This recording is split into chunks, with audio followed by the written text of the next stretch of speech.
쌍둥이요? 방금 쌍둥이 출산했어요. 이혼한 지 6개월. 처음으로 눌러본 전처의 번호.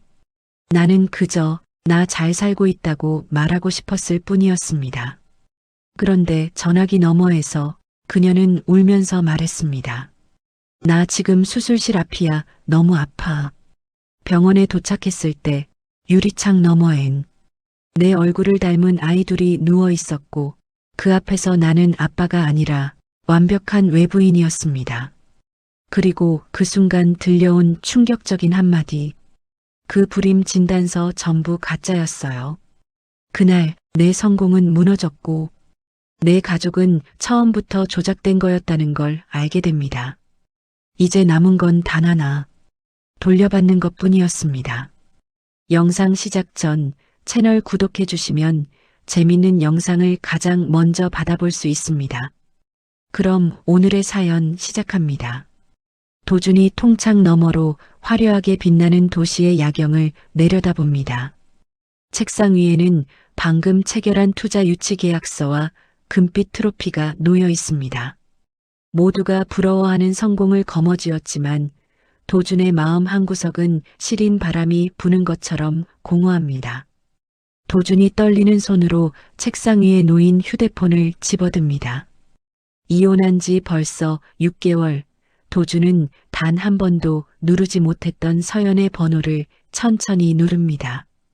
연결음이 길게 이어질수록 도준의 입술이 바짝 마릅니다. 도준이 창문에 비친 자신의 당당한 모습을 확인하며 혼잣말을 내뱉었습니다. 서연아 나야 도준이야. 나 진짜 여기까지 왔어. 회사도 살렸고 투자도 다 따냈어. 사람들이 다 나를 부러워해. 너한테 꼭 말하고 싶었어. 나 실패한 사람 아니야. 네가 나한테 했던 말 전부 틀렸다는 거 이제는 보여줄 수 있어. 길었던 연결음이 끊기고 마침내 서연이 전화를 받았습니다.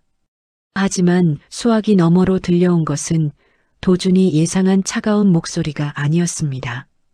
서연이 짐승의 신음 같은 거친 숨을 몰아쉬며 간신히 입을 뗐습니다. 도준아, 나 지금 병원이야. 배가 너무 아파 숨이 잘 안 쉬어져. 쌍둥이가 지금 나올 것 같아. 나 혼자야 너무 무서워. 도준이 들고 있던 트로피를 바닥에 떨어뜨리며 외쳤습니다. 뭐라고? 병원이라고? 쌍둥이라고 했어? 서연아, 장난하지 마. 너 지금 어디야? 병원 이름 말해봐. 내가 지금 바로 갈게. 혼자 있지 말고 나올 때까지 전화 끊지 마. 서연은 대답 대신 비명을 질렀고 전화는 그대로 끊겼습니다. 도준이 넋이 나간 표정으로 이혼 날짜를 손가락으로 꼽아봅니다. 법적으로 갈라선 지 6개월 별거 기간까지 합치면 10달이 채 되지 않았습니다. 도준의 머릿속에 번개라도 친 듯 강렬한 직감이 스칩니다. 내 아이들이야. 틀림없어. 날 속일 이유가 없잖아. 서연이가 혼자서 이걸 다 버틴 거야. 나한테 한마디도 말 안 하고 그 힘든 걸 혼자서. 도준이 외투도 챙기지 못한 채 집무실을 뛰쳐나갑니다. 지하 주차장에서 차를 몰고 나온 도준이 비 쏟아지는 도로 위를 질주합니다. 와이퍼가 쉴 새 없이 움직이지만 도준의 앞을 가리는 눈물 때문에 시야가 자꾸만 흐려집니다. 병원 로비에 도착한 도준이 허겁지겁 안내 데스크로 달려갑니다. 그때 화려한 모피 코트를 입은 박 여사가 경호원들을 거느리고 앞을 가로막습니다. 도준이 어머니인 박 여사를 밀쳐내려 하며 소리쳤습니다. 어머니, 지금 이게 무슨 짓이에요? 서연이 지금 분만 중이에요. 쌍둥이래요. 어머니도 알고 계시죠? 어디 있는지 말해주세요. 지금 당장요. 박 여사가 도준의 팔을 꽉 잡으며 차갑게 말했습니다. 도준아, 정신 차려. 그 여자가 낳는 애들이 정말 내 애들인지 누가 알아? 확인도 안 된 일에 뛰어다니지 마라. 너 지금 상장 앞둔 거 몰라? 한순간에 다 망칠 셈이니? 쓸데없는 감정에 흔들리지 마. 도준이 어머니의 손을 뿌리치며 눈을 부릅떴습니다. 쓸데없는 감정이요? 사람이 지금 죽을지도 모른다잖아요. 서연이랑 내 아이들이에요. 어머니는 어떻게 그런 말을 그렇게 쉽게 해요? 당장 비키세요. 제가 직접 확인해야겠어요. 박 여사가 경호원들에게 눈짓을 보내며 엄하게 명령했습니다. 도준이를 당장 집으로 모셔라. 이 병원 안에서 한 발짝도 움직이지 못하게 해라. 도준이 경호원들의 팔을 뿌리치고 비상계단으로 몸을 날립니다. 숨이 턱 끝까지 차오르도록 계단을 뛰어 올라간 도준이 신생아실 앞에 도착합니다. 유리창 너머로 간호사가 갓 태어난 두 아이를 포대기에 싸서 신생아 침대로 옮깁니다. 도준이 유리창에 얼굴을 바짝 붙이고 아이들을 바라봅니다. 자신과 서연을 꼭 닮은 작은 코와 입술을 가진 두 생명이 그곳에 있습니다. 도준이 유리창을 손바닥으로 쓰다듬으며 오열했습니다. 아빠야. 아빠가 너무 늦게 왔다. 미안하다, 정말 미안하다. 너희가 여기서 태어나는 것도 몰랐어. 아빠가 지켜줬어야 했는데 이렇게 유리 밖에서 보게 해서 아빠가 잘못했다. 도준이 자리에 주저앉아 바닥을 치며 울부짖습니다. 잠시 후 수술실 문이 열리고 초조한 기색의 간호사가 달려나옵니다. 도준이 간호사의 앞길을 막으며 다급하게 물었습니다. 저기요, 간호사님. 이서연 씨 맞죠? 산모는요? 지금 상태가 어떻습니까? 아이들은 괜찮은 거죠? 간호사가 이마에 땀을 닦으며 다급한 목소리로 대답했습니다. 산모님이 과다출혈로 아주 위험한 상태예요. 지금 혈액이 많이 부족해서요. 바로 수혈 준비 들어가고 있습니다. 보호자분은 잠시만 밖에서 기다려주세요. 도준의 눈앞이 하얗게 멀어집니다. 도준이 비틀거리며 벽을 짚고 서서 서연이 홀로 겪었을 시간을 되짚어 봅니다. 임신 사실을 숨기고 이혼 서류에 도장을 찍던 서연의 그 마른 손과 슬픈 눈망울이 이제야 이해가 갑니다. 복도 끝에서 구둣발 소리가 거칠게 들려오더니 서연의 남동생인 서진이 나타납니다. 서진이 도준을 발견하자마자 달려와 멱살을 움켜쥐고 벽으로 밀쳤습니다. 강도준, 네가 여기에 올 자격이 있어? 우리 누나 지금 죽을 고비야. 너는 지금까지 어디 있었는데? 도준이 서진의 손을 잡으며 애원하듯 말했습니다. 서진아, 제발 나 좀 들어봐. 왜 나한테 말을 안 했어? 왜 쌍둥이 임신한 걸 숨겼어? 나 진짜 몰랐어. 알았으면 이렇게 두지 않았어. 서진이 도준의 얼굴에 침을 뱉을 듯 소리쳤습니다. 몰라서 물어? 진짜 몰라서 그래? 내 어머니가 우리 누나한테 무슨 짓을 했는지 몰라? 불임이라고, 애도 못 낳는 여자라고, 병원장이랑 짜고 가짜 진단서까지 만들어서 쫓아낸 게 누군데? 도준이 서진의 멱살을 잡은 손에 힘을 주며 되물었습니다. 가짜 진단서라고? 그게 무슨 말이야? 정말이야? 우리 어머니가 병원하고 손잡고 그런 짓을 했다는 거야? 말도 안 돼, 설마. 도준이 서진의 절규 섞인 폭로에 온몸의 피가 거꾸로 솟는 기분을 느낍니다. 박 여사가 직접 준비해온 서연의 진단서가 떠오릅니다. 완벽한 불임이라며 대를 이어야 하는 집안에 저런 여자는 필요 없다고 몰아세우던 박 여사의 목소리가 귀를 때립니다. 도준이 자신의 머리를 쥐어뜯으며 괴로워했습니다. 내가 미쳤지. 왜 확인도 안 하고 믿었을까? 서연이 말 한마디라도 제대로 들어봤어야 했는데 내가 바보였어. 나는 진짜 쓰레기야. 서진이 도준을 바닥으로 내팽개치며 차갑게 쏘아붙였습니다. 이제 와서 그런 말하면 뭐가 달라져? 우리 누나는 이미 끝났어. 너랑 너네 집안이랑 다 끝났다고. 마음 다 닫았어. 그러니까 당장 여기서 꺼져. 멀리서 휠체어 바퀴 소리가 들려옵니다. 도준이 고개를 들어보니 창백하다 못해 투명해 보이는 피부를 가진 서연이 휠체어에 앉아 있습니다. 서연이 신생아실 유리창 너머로 아이들을 애틋하게 바라보고 있습니다. 도준이 서연에게 다가가려 발을 뗐습니다. 서연아, 나야 도준이야. 너 이렇게까지 혼자 할 줄 몰랐어. 정말 미안해. 다 내 잘못이야. 지금부터라도 내가 다 책임질게. 서연이 천천히 고개를 돌려 도준을 바라봅니다. 그 눈빛에는 예전의 사랑은 온데간데 없고 오직 시린 증오와 경멸만이 가득합니다. 서연이 갈라진 목소리로 낮게 속삭였습니다. 누구세요? 나는 당신 같은 사람 모릅니다. 여기 있는 아이들 아버지는 당신이 아닙니다. 우리 아이들 근처에 얼씬도 하지 마세요. 그때 깔끔한 정장 차림의 남자인 성훈이 나타나 서연의 어깨에 부드럽게 담요를 덮어줍니다. 성훈이 도준의 앞을 가로막으며 서늘한 미소를 지었습니다.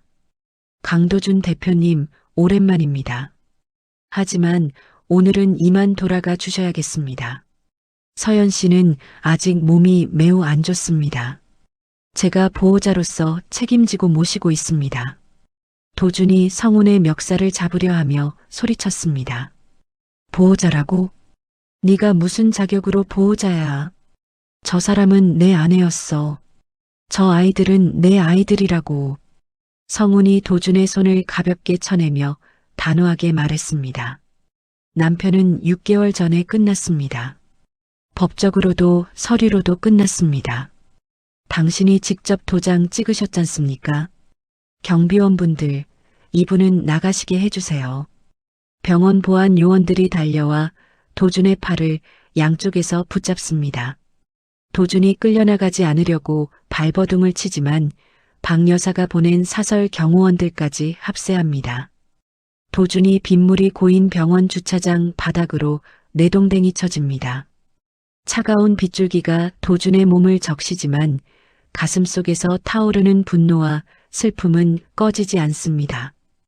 도준이 빗물 섞인 주차장 바닥을 주먹으로 내리치며 통곡했습니다. 서연아, 내가 다 돌려놓을게. 진짜로 전부 다 돌려놓을게. 우리 아이들 내가 꼭 지킬게.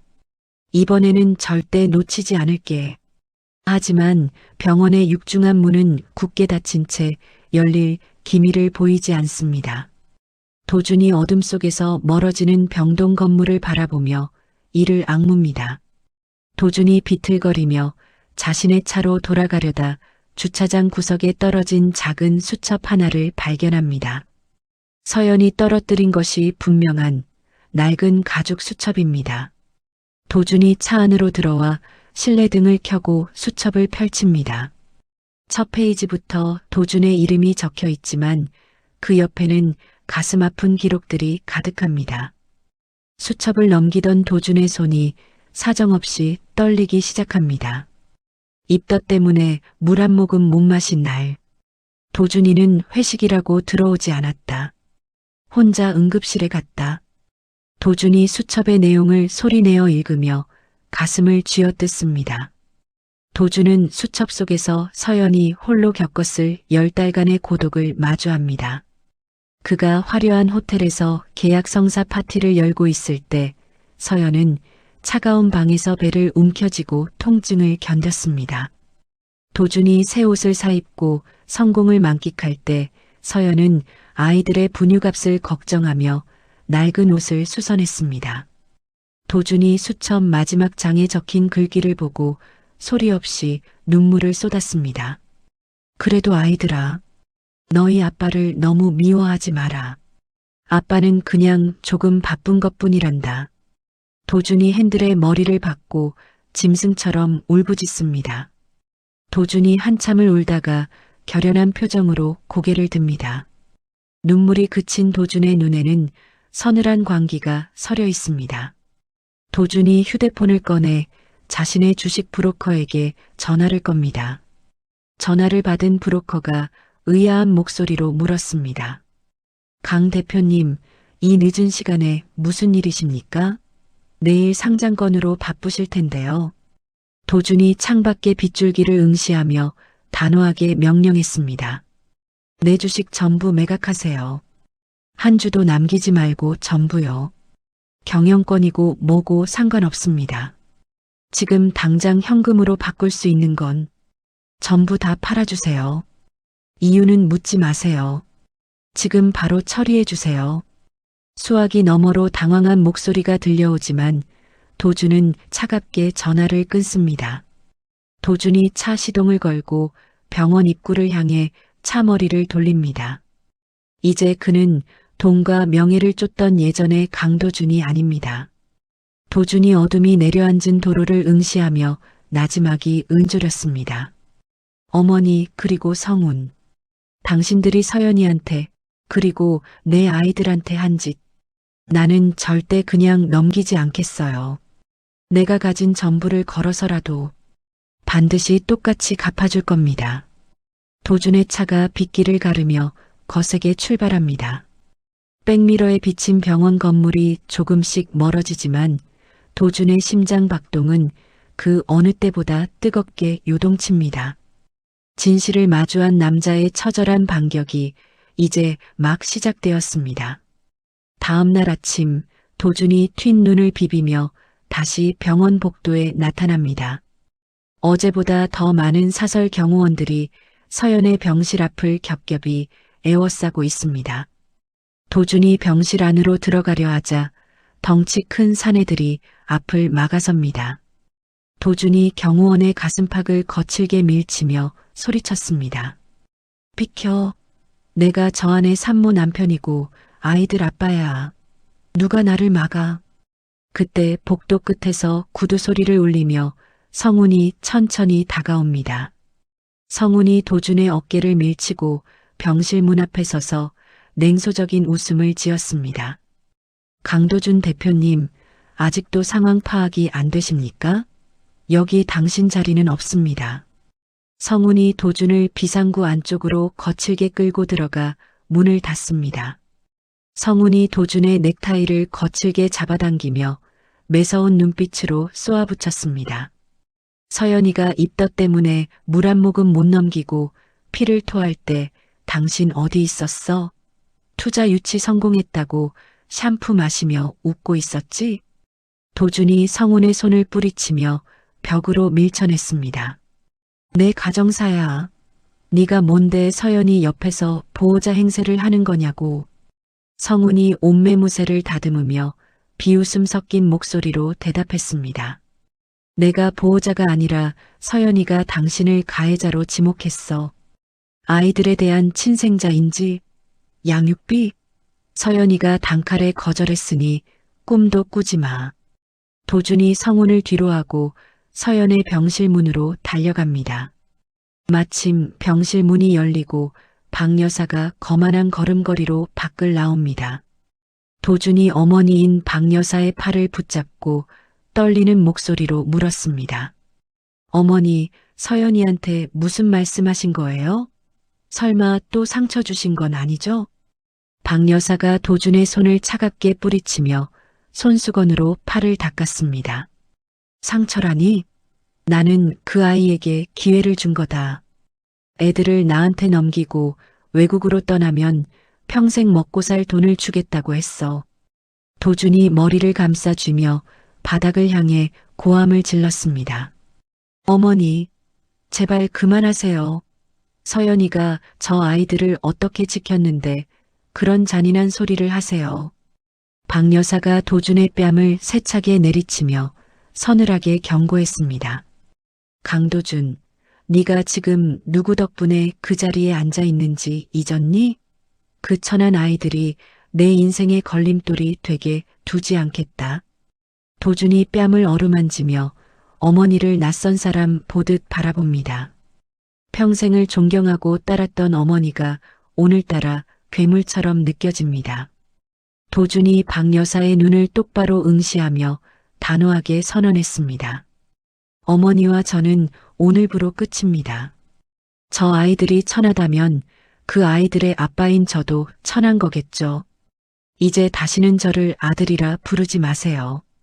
박 여사가 실성한 듯 웃음을 터뜨리며 비서에게 손짓했습니다. 그래, 어디 한번 끝까지 가보자꾸나. 네가 가진 모든 것이 누구의 손에서 나오는지 곧 깨닫게 될 거다. 도준이 어머니를 뒤로하고 서연의 병실 안으로 무작정 뛰어들어갑니다. 병실 침대에 누워있던 서연이 도준을 보자마자 고개를 돌려버립니다. 도준이 서연의 침대 옆에 무릎을 꿇고 덜덜 떨리는 손으로 서연의 손을 잡으려 했습니다. 서연아, 내가 다 들었어. 우리 어머니가 하신 말씀 다 잊어. 내가 다 해결할게. 내가 아이들이랑 너 지킬게. 서연이 도준의 손을 거칠게 쳐내며 창밖을 향해 힘없이 내뱉었습니다. 지킨다고? 당신이? 당신은 당신 어머니랑 똑같아. 방관하고 무시하고 내 고통을 비즈니스 소품으로 생각하잖아. 도준이 서연의 옷자락을 붙잡으며 눈물로 호소했습니다. 아니야, 나 정말 몰랐어. 불임 진단서가 가짜라는 것도, 네가 위자료 포기 각서 쓴 것도 이제야 알았어. 서연이 몸을 일으켜 도준의 눈을 찌르듯이 노려보며 외쳤습니다. 몰랐다는 게 면죄부가 될 것 같아? 내 뱃속에서 아이들이 커갈 때 당신은 어디서 누구랑 웃고 있었는데? 당장 나가. 내 눈앞에서 사라져. 병원 보안 요원들이 들이닥쳐 도준을 병실 밖으로 끌어냅니다. 도준이 끌려나가지 않으려 문고리를 잡고 버티지만 결국 차가운 복도 바닥에 내팽개쳐집니다. 도준이 비틀거리며 일어나 산부인과 원장의 진료실로 향합니다. 도준이 진료실 문을 발로 차서 열고 책상을 엎으며 원장의 멱살을 잡았습니다. 이 사기꾼 놈아, 내 아내한테 불임이라고 거짓말한 대가가 얼마였어? 우리 어머니한테 얼마 받고 천륜을 끄는 거야. 원장이 겁에 질려 파랗게 질린 안색으로 손을 내저었습니다. 강 대표님, 진정하세요. 저는 박 회장님이 시키는 대로 했을 뿐입니다. 제발 살려주세요. 도준이 원장의 얼굴에 주먹을 날리며 서류 더미를 뒤졌습니다. 증거 내놔. 네가 조작한 그 가짜 진단서 원본이랑 박 여사가 보낸 입금 내역 다 내놓으라고. 도준이 원장의 컴퓨터에서 조작된 문서들을 찾아내 개인 저장 장치에 옮깁니다. 그 속에는 서연이 이혼 당시 강제로 서명해야 했던 위자료 포기 각서 사본도 들어 있습니다. 도준이 각서에 적힌 서연의 떨리는 필체를 확인하며 가슴을 쥐어뜯었습니다. 이 바보 같은 여자야. 왜 이 고통을 혼자 다 짊어진 거야. 나한테 한마디만 하지. 도준이 진료실을 나와 병원 주차장으로 내려갑니다. 도준이 차 안으로 들어가 핸들에 머리를 박고 짐승처럼 울부짖습니다. 자신의 무능함과 방관이 사랑했던 여자를 지옥으로 밀어넣었다는 사실에 심장이 갈갈이 찢어지는 것 같습니다. 잠시 후 병원 정문으로 성운의 고급 승용차가 미끄러지듯 들어옵니다. 서연이 휠체어에 앉아 간호사의 도움을 받으며 차 옆에 도착합니다. 성운이 직접 서연을 안아 조심스럽게 뒷좌석에 태우고 쌍둥이 바구니를 옆자리에 고정합니다. 도준이 차에서 내려 달려가려 했지만 성운의 차는 이미 매끄럽게 병원을 빠져나갑니다. 도준이 자신의 차로 성운의 차를 뒤쫓기 시작합니다. 도준이 핸들을 꽉 쥐고 멀어져가는 성운의 차 번호판을 노려보며 말했습니다. 어디로 가든 상관없어. 지구 끝까지라도 쫓아갈 거니까. 내 가족은 내가 찾아올 거야. 성운의 차가 도착한 곳은 도심 외곽의 화려한 별장이었습니다. 도준이 별장 정문 앞에서 보안 요원들에게 가로막혀 더 이상 들어가지 못합니다. 담장 너머로 성운이 서연을 위해 최고급 유아용품들을 끊임없이 들여보내는 광경이 보입니다. 도준이 차 안에서 그 모습을 지켜보며 깊은 소외감과 열등감을 느낍니다. 그때 도준의 휴대폰이 쉴 새 없이 울려댑니다. 전화를 확인한 도준이 미간을 찌푸리며 전화를 받았습니다. 비서실장님, 무슨 일입니까? 저 지금 바쁩니다. 비서실장이 다급하고 당혹스러운 목소리로 소식을 전했습니다. 강 대표님, 지금 당장 회사로 오셔야겠습니다. 박 회장님이 대표님의 모든 카드와 자금을 동결시키고 긴급 이사회를 소집하셨습니다. 도준이 헛웃음을 터뜨리며 휴대폰을 조수석으로 던져버립니다. 어머니가 자신을 파멸시키려 한다는 사실을 알고 있었지만 이렇게 빠를 줄은 몰랐습니다. 도준이 별장에 굳게 닫힌 철문을 한참 동안 바라보다 차머리를 돌립니다. 도준이 회사를 향해 질주하며 입술을 깨물어 피를 흘렸습니다. 어머니, 제가 가진 걸 다 뺏으면 굴복할 줄 아셨죠? 아니요, 저는 이제 잃을 게 없어서 더 무서운 사람이 될 겁니다. 도준이 회사 로비에 들어서자 직원들이 수군거리며 도준의 눈길을 피합니다. 도준이 당당하게 대표실로 걸어 들어가려 했지만 입구에서 보안팀장에게 제지당합니다. 보안팀장이 고개를 숙이며 곤란한 표정으로 말했습니다. 죄송합니다, 강 대표님. 박 회장님의 지시로 오늘부터 대표실 출입이 금지되셨습니다. 짐은 나중에 비서를 통해 보내드리겠습니다. 도준이 보안팀장의 어깨를 툭툭 치며 담담하게 미소 지었습니다. 도준이 엘리베이터 옆에 서서 직원들을 향해 큰 소리로 외쳤습니다.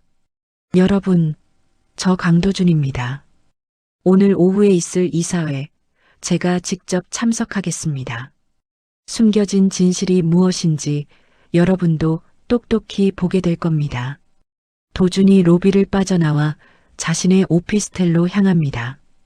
하지만 오피스텔 문 앞에도 압류 딱지가 붙어 있고 도어록 비밀번호는 이미 변경되어 있습니다. 도준이 텅 빈 복도 벽에 기대어 앉아 실성한 사람처럼 웃음을 터뜨렸습니다. 돈과 명예를 다 잃고 나니 비로소 자신이 얼마나 작고 초라한 존재였는지 깨닫게 됩니다.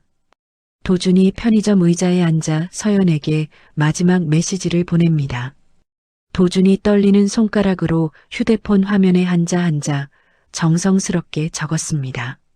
서연아, 내가 가진 거 다 버리고 너랑 아이들한테 갈게.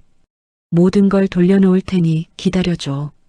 메시지를 보내자마자 화면 하단에 붉은 글씨가 떠오릅니다. 수신이 차단된 사용자입니다. 도준이 휴대폰을 테이블 위에 내려놓고 쏟아지는 눈물을 참으려 하늘을 올려다봅니다. 편의점 유리창 너머로 비치는 도준의 모습은 처량하기 짝이 없지만 눈빛만큼은 어느 때보다 강하게 빛납니다. 어느덧 밤이 깊어지고 도준은 차 안에서 이사회 준비를 시작합니다. 도준이 원장의 컴퓨터에서 복사해온 자료들을 정리하며 나지막이 의졸였습니다. 어머니, 제가 무너지는 걸 보고 싶으시죠? 하지만 제가 무너질 때 혼자 죽지는 않을 겁니다. 도준이 서연의 태교 일기를 가슴팍 안쪽에 소중하게 갈무리합니다. 내일이면 그는 모든 것을 잃게 될지도 모릅니다.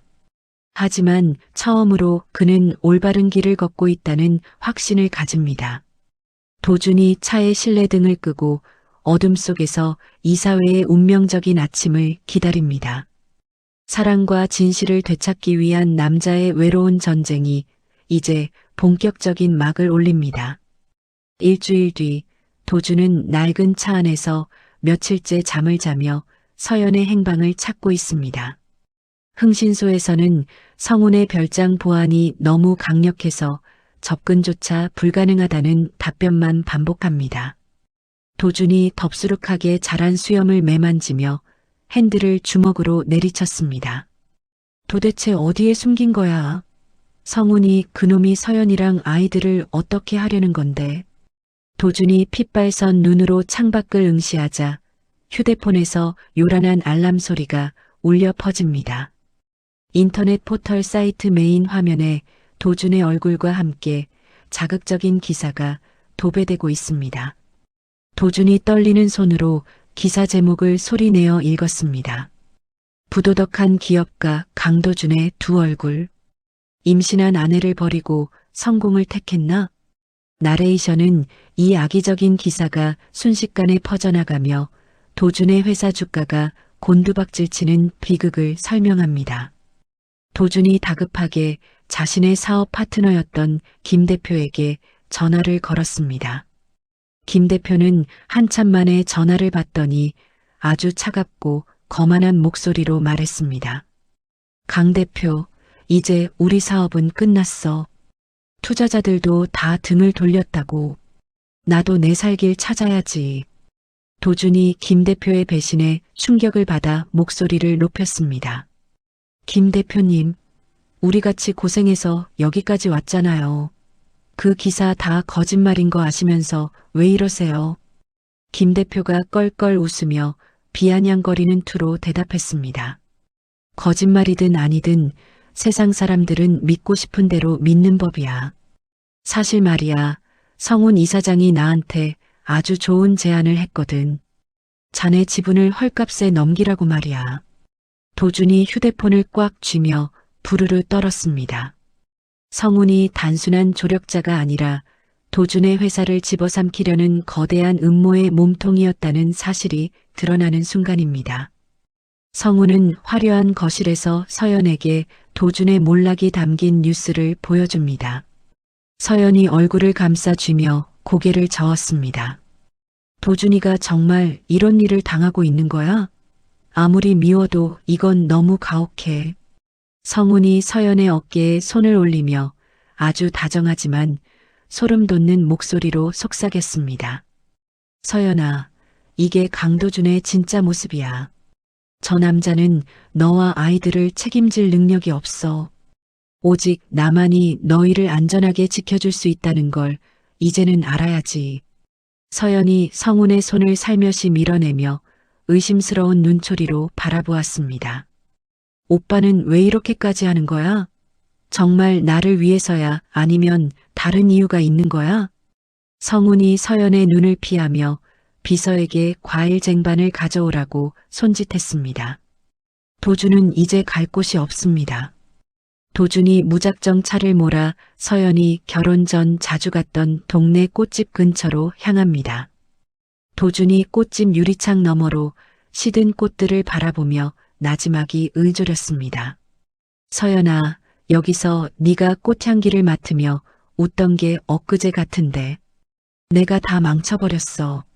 한편 박 여사는 서연의 부모님이 사는 낡은 집을 찾아가 거실 한복판에 앉아 있습니다. 박 여사가 서류 봉투를 테이블 위에 던지며 서연의 어머니를 쏘아보았습니다. 사돈, 아니 이제 남남인가요? 예전에 저희 쪽에서 빌려간 돈, 이자까지 합치면 이 집을 팔아도 모자란 거 아시죠?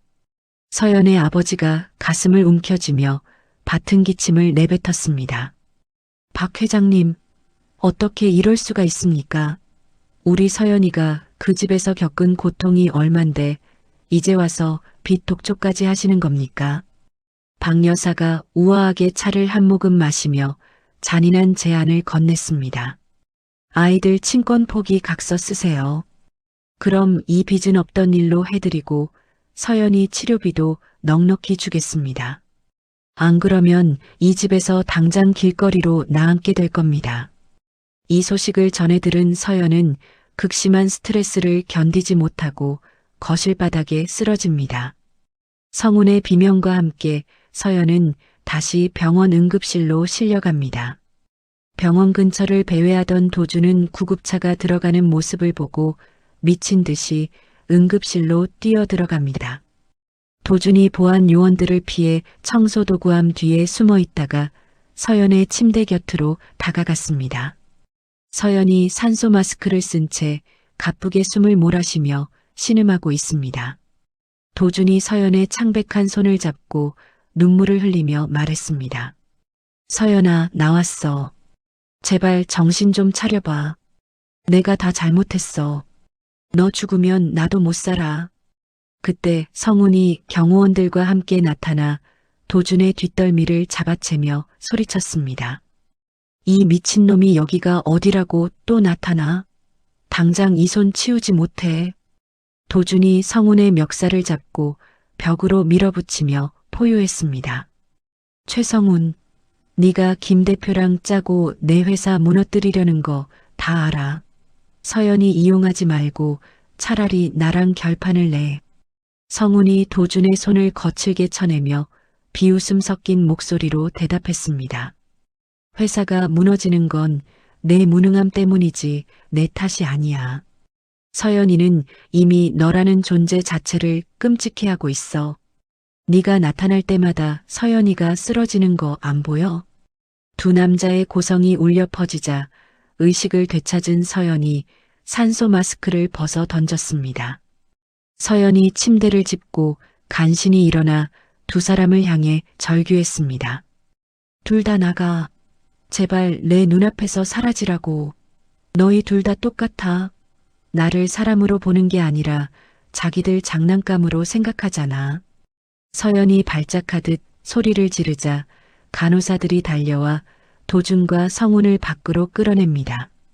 병원 밖 벤치에 앉은 도준은 지혜로부터 전달받은 비밀 문서를 열어봅니다. 문서 속에는 성훈의 아버지가 과거 서연의 아버지가 운영하던 중소기업을 강제로 도산시키고 기술을 빼앗았던 기록이 담겨 있습니다. 도준이 문서를 손으로 구기며 이를 갈았습니다. 최성훈, 너희 집안이 서연이 집안을 망친 원수였어? 그런데 감히 보호자 노릇을 해? 도준은 이 사실을 서연에게 알리기 위해 다시 병실로 전화를 걸지만 서연은 도준의 목소리가 들리자마자 비명을 지르며 전화를 끊어버립니다. 서연은 간호사에게 울면서 도준이 자신을 감시하고 괴롭히는 스토커라며 제발 막아달라고 부탁합니다. 도준은 사랑하는 아내에게 스토커 취급을 받는 현실에 가슴이 갈갈이 찢어집니다. 박 여사는 서연의 병실을 다시 찾아와 친권 포기 각서를 서연의 머리맡에 던져놓습니다. 박 여사가 가방을 챙겨 일어나며 차갑게 쏘아붙였습니다. 서연아, 잘 생각해라. 내 부모님이 길거리에 나앉는 꼴 보고 싶지 않으면 도장 찍어. 내 아들은 이제 빈털털이라 너랑 아이들을 지킬 힘이 없다. 서연이 각서를 손에 쥐고 부르르 떨며 눈물을 쏟았습니다. 도준은 텅 빈 사무실로 돌아와 서연과의 결혼 사진을 책상 위에 올렸습니다. 도준이 변호사에게 전화를 걸어 단호하고 차분한 목소리로 지시했습니다. 내전 재산사회에 환원하고 경영권도 포기하겠습니다. 대신 박 여사와 성훈의 비리를 입증할 수 있는 공판을 준비해 주세요. 저들에게 모든 걸 돌려줄 겁니다. 도준이 사진 속 서연의 얼굴을 어루만지며 나지막이 속삭였습니다. 서연아, 이제 마지막이야. 내가 가진 모든 걸 던져서 너와 아이들을 지옥에서 꺼내줄게.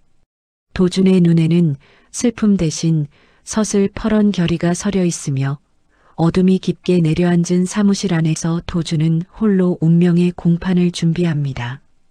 사랑하는 사람들을 위해 모든 것을 포기하기로 한 남자의 처절한 싸움이 이제 막바지를 향해 달려가고 있습니다.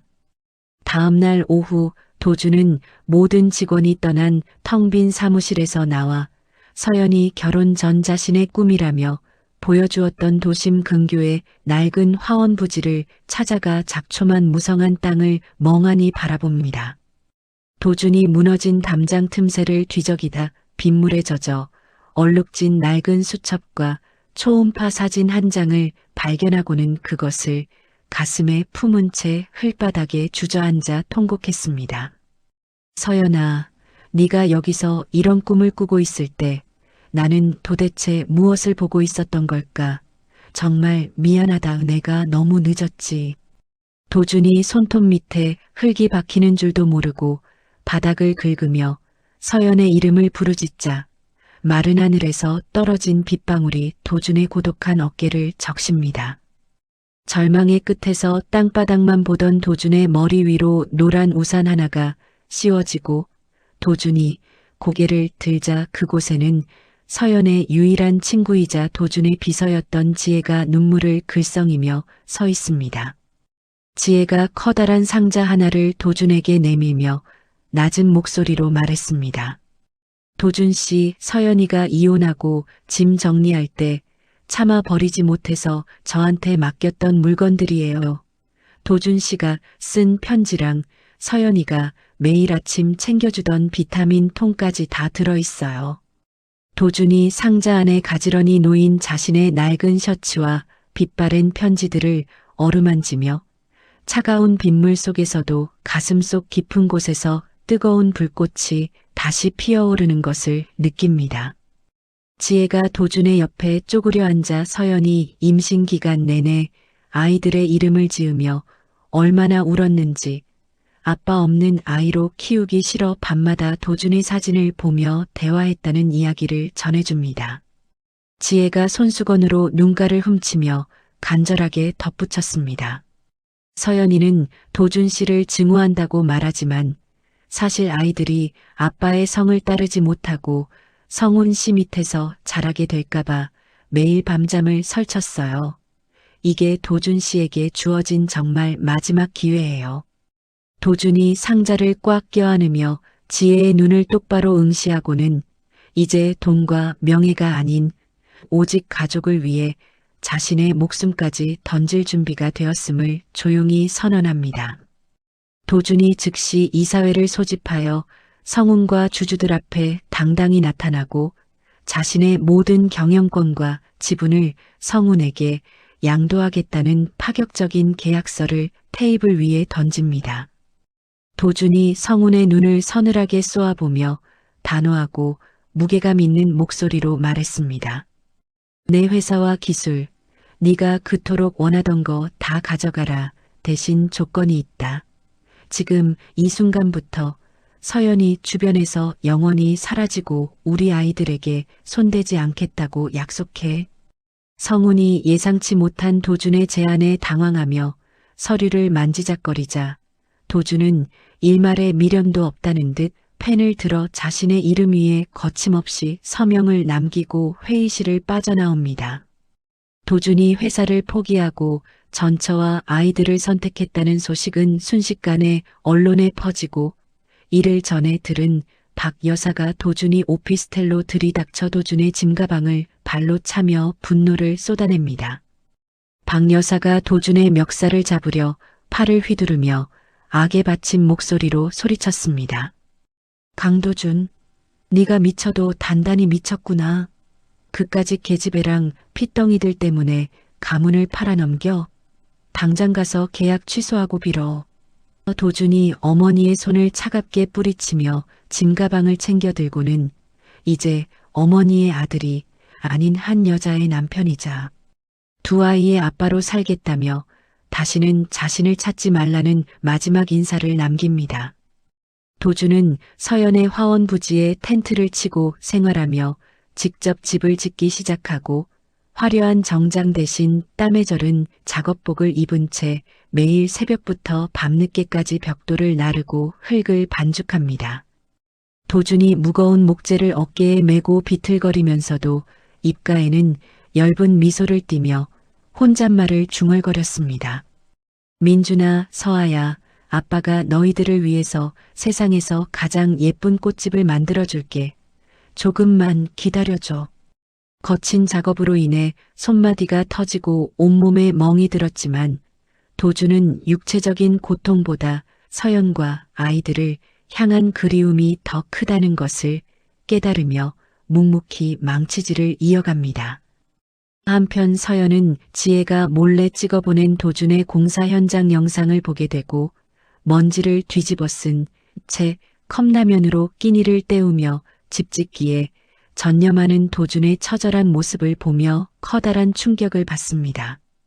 서연이 휴대폰 화면 속 도준의 마른 얼굴을 손가락으로 조심스럽게 쓸어내리며 힘없는 목소리로 물었습니다.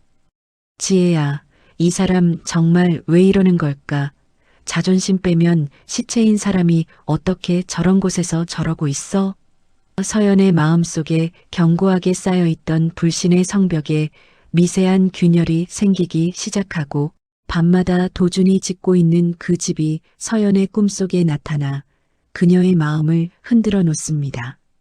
성우는 도준의 진심 어린 행보가 자신의 계획을 망칠까봐 초조해하며 부하들을 시켜 도준의 공사 현장에 건축 폐기물을 버리거나 자재를 훔쳐가는 치졸한 방해 공작을 펼칩니다. 성운이 고급 승용차를 타고 현장에 나타나 땀 흘리는 도준을 향해 창문을 내리고 비웃으며 말했습니다. 강도준, 여기서 노가다나 하고 있으니 제법 어울리네. 그래봤자 서연이가 너한테 돌아갈 것 같아? 꿈 깨고 당장 여기서 꺼져.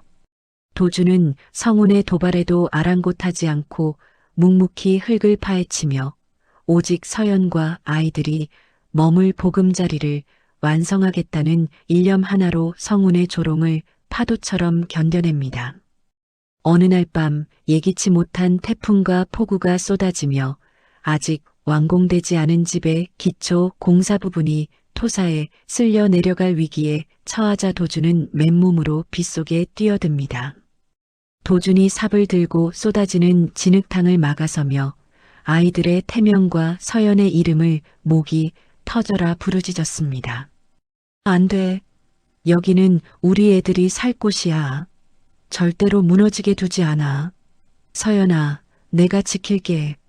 도준이 쏟아지는 빗물과 토사 속에서 맨손으로 둑을 쌓다 결국 기력을 다해 쓰러지고 차가운 빗줄기가 도준의 의식을 갉아먹는 순간에도 그의 손은 집의 기둥을 꽉 붙잡고 놓지 않습니다.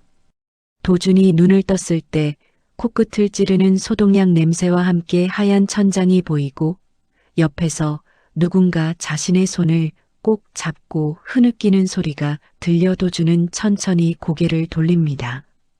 그곳에는 눈이 퉁퉁 부은 서연이 도준의 상처투성이 손을 붙잡고 앉아 있었고 도준이 깨어난 것을 확인하자 서연이 울먹이는 목소리로 도준을 향해 물었습니다. 도준아, 너 정말 미쳤어? 죽으려고 작정했냐고. 도대체 왜 이렇게까지 하는 거야? 네가 이러면 내가 마음 편할 줄 알았어? 도준이 갈라진 목소리로 서연의 손을 마주 잡으며 돈으로도 살 수 없었던 진심을 담아 그녀에게 첫마디를 건넵니다. 도준이 힘겹게 몸을 일으켜 서연의 젖은 머리카락을 넘겨주며 그동안 성공이라는 이름 뒤에 숨어 서연을 외롭게 방치했던 자신의 비겁함을 하나하나 고해성사하듯 털어놓습니다. 도준이 서연의 눈을 똑바로 바라보며 젖은 목소리로 진심을 전했습니다. 서연아, 내가 가진 거 다 잃고 나서야 네가 내 세상의 전부였다는 걸 알았어. 나를 용서하지 않아도 좋아. 다만 아이들 곁에서 속죄할 기회만이라도 주면 안 될까? 서연은 도준의 진심 어린 고백에 대답 대신 고개를 숙이고 어깨를 들썩이며 참아왔던 눈물을 쏟아내고 병실 안의 공기는 두 사람의 회한과 희망으로 무겁게 가라앉습니다. 서연은 도준이 품속에 소중히 간직했던 화원주택의 설계도를 펼쳐보고 그 도면 속에 자신이 결혼 전 꿈꾸던 정원과 아이들의 놀이방 위치까지 완벽하게 그려져 있음을 발견하고 전율을 느낍니다. 서연이 도면 구석에 적힌 서연의 꿈, 우리 아이들의 고향이라는 문구를 손으로 어루만지며 떨리는 어조로 말했습니다. 너 이거 다 기억하고 있었구나. 내가 지나가는 말로 했던 그 사소한 것들까지 다 적어놨었네. 도준이 설계도를 바라보며 수줍게 미소 지었고 서연은 도준의 그 순수한 미소에서 예전 연애 시절 자신을 설레게 했던 그 남자의 모습을 다시 발견합니다. 지혜가 병실로 찾아와 서연에게 녹취 파일 하나를 건네주는데 그 속에는 도준이 박 여사 앞에서 서연을 욕하는 어머니를 향해 절연을 선언하며 서연과 아이들을 지키겠다고 포효하는 목소리가 담겨 있습니다.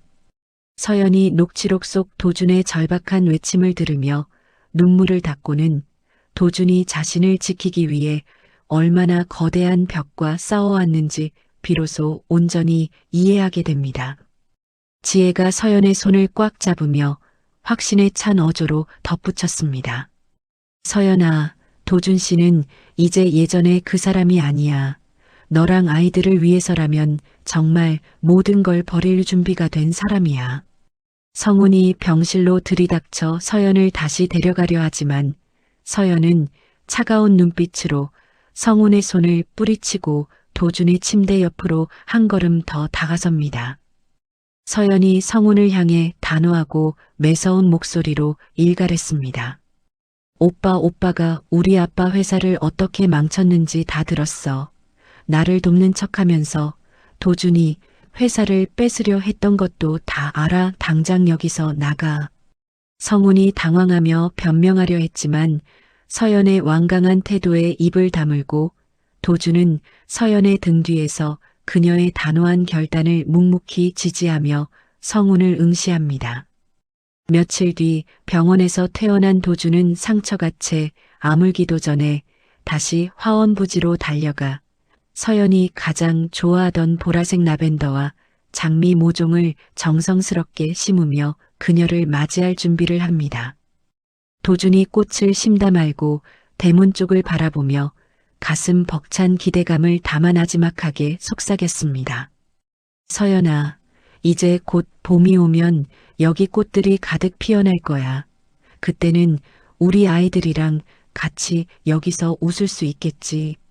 멀리서 서연이 아이들을 태운 유모차를 끌고 화원 입구에 나타나고 도준은 흙 묻은 손으로 땀을 닦으며 세상에서 가장 환한 미소로 그녀를 향해 달려갑니다. 한 달 뒤 따스한 봄볕이 마당 가득 내리쬐는 오후가 되자 도준이 직접 못질을 하고 페인트 칠을 해서 완성한 작은 화원주택으로 서연과 쌍둥이가 이삿짐을 풀고 들어옵니다. 도준이 갓 100일이 지난 민준과 서아를 태운 유모차를 조심스럽게 마당 안으로 끌어당기며 벅찬 목소리로 말했습니다. 서연아, 드디어 우리 집이야. 비록 예전 집처럼 크지는 않지만 너랑 아이들이 마음껏 웃을 수 있는 곳으로 만들었어. 서연이 마당 곳곳에 피어난 보라색 라벤더 향기를 깊게 들이마시고는 유모차 안에 잠든 아이들을 바라보며 희미하지만 세상에서 가장 따뜻한 미소를 지어 보입니다.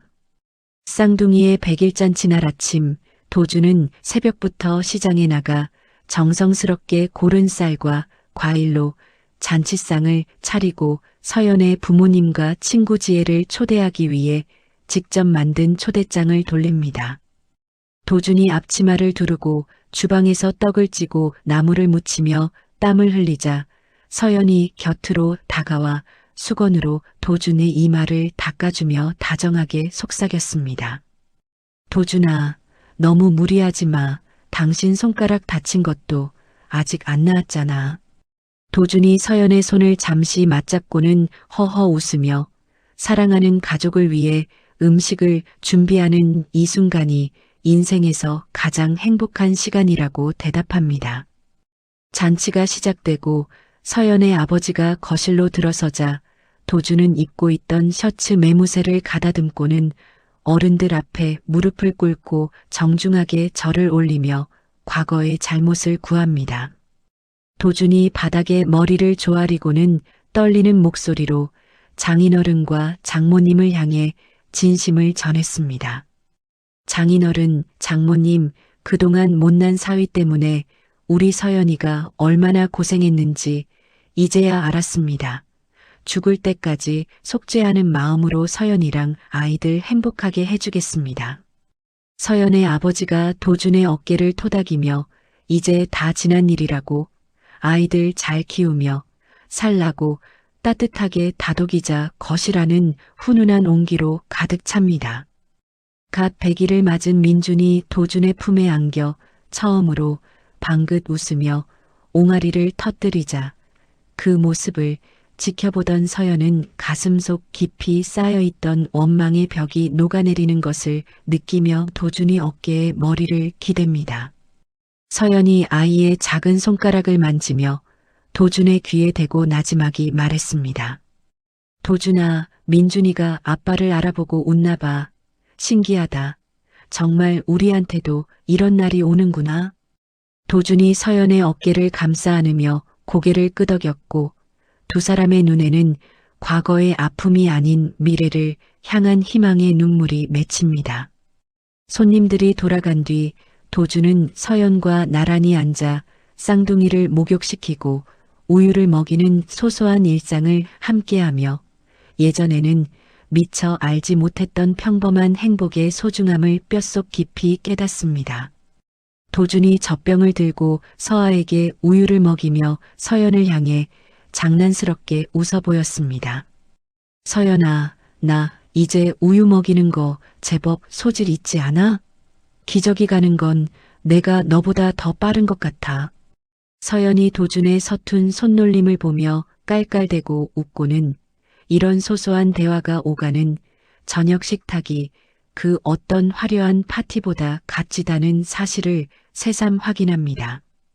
도준이 정성스럽게 가꾼 화원에는 입소문을 듣고 찾아온 동네 주민들로 북적이고 서연은 다시 꽃집 주인으로 돌아와 수강생들에게 꽃꽂이를 가르치며 잃어버렸던 생기를 되찾습니다. 도준이 손님들에게 차를 대접하며 서연의 강의 모습을 흐뭇하게 바라보다가 수강생들이 서연의 솜씨를 칭찬하자 어깨를 으쓱하며 자랑했습니다. 우리 서연이가 꽃 하나는 정말 기막히게 만지죠? 우리나라에서 제일 실력 좋은 플로리스트니까요. 서연이 도준의 과한 칭찬에 얼굴을 붉히면서도 내심 기분이 좋은 듯 꽃바구니에 예쁜 리본을 묶으며 손님들과 정답게 이야기를 나눕니다. 밤이 깊어지고 아이들이 잠들 시간이 되면 도준은 아이들의 머리맡에 앉아 낮은 목소리로 동화책을 읽어주며 매일 밤 아이들이 아빠의 목소리를 기억하며 잠들 수 있도록 노력합니다. 도준이 책장을 넘기며 민준과 서아의 볼에 차례로 입을 맞추고는 다짐하듯 조용히 의졸였습니다. 아빠가 약속할게. 너희들이 자라는 내내 언제나 이 자리에 있을 거야. 절대로 너희들을 외롭게 두지 않을게. 서연이 문 밖에서 그 모습을 지켜보다가 도준이 방을 나오자 그의 손을 꼭 잡으며 이제는 도준을 완전히 믿고 의지해도 되겠다는 안도감을 느낍니다. 주말 오후 도준과 서연은 쌍둥이를 유모차에 태우고 집 근처 공원으로 산책을 나가며 마치 처음 연애를 시작하는 연인들처럼 수줍게 손을 맞잡고 벚꽃길을 걷습니다. 도준이 서연의 손가락 사이로 자신의 손가락 등을 끼워 넣으며 애정 어린 눈빛으로 서연을 바라보았습니다. 서연아, 우리 예전에 데이트할 때 여기 오고 싶어 했잖아. 그때 내가 바쁘다고 못 오게 해서 정말 미안했어. 서연이 도준의 손을 더 꽉 쥐며 괜찮다고 지금 이렇게 넷이서 함께 걷고 있으니 그때보다 100배는 더 행복하다고 대답하며 발걸음을 맞춥니다. 벤치에 앉아 쉬던 도준은 서연과 함께 지난 6개월간의 모질었던 시간들을 회상하며 서로의 상처를 가감없이 드러내고 보듬어주는 치유의 대화를 이어갑니다. 도준이 서연의 마른 손등을 엄지손가락으로 쓸어내리며 깊은 한숨 섞인 목소리로 말했습니다. 서연아, 그때 네가 임신한 줄도 모르고 모진 말 내뱉었던 나를 생각하면 지금도 심장이 멎을 것 같아 정말 죽을 죄를 지었어. 서연이 도준의 입술에 검지를 갖다 대며 이제 그만 사과해도 된다고 당신이 지어준 이 꽃집과 아이들의 웃음소리가 이미 모든 걸 치료해줬다고 위로합니다. 도준은 서연에게 정식으로 다시 프로포즈하기 위해 주머니 속에 넣어둔 소박한 디자인의 반지를 만지작거리며 가장 적절한 타이밍을 찾기 위해 초조한 마음을 숨깁니다. 도준이 하늘에 뜬 둥근 달을 바라보며 서연에게 오늘 밤 달이 참 예쁘다는 상투적인 말을 건네고는 입술을 달싹였습니다. 서연아, 사실 나 너한테 꼭 하고 싶은 말이 있는데 우리 다시 처음부터 시작하면 안 될까?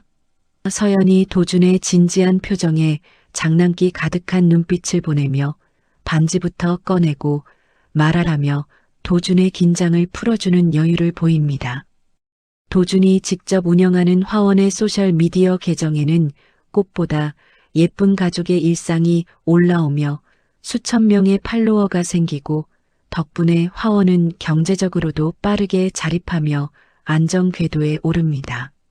도준이 주문 전화를 받으며 수첩에 꼼꼼히 메모를 하고는 배달 나갈 꽃다발을 차에 싣으며 서연에게 윙크를 보냈습니다.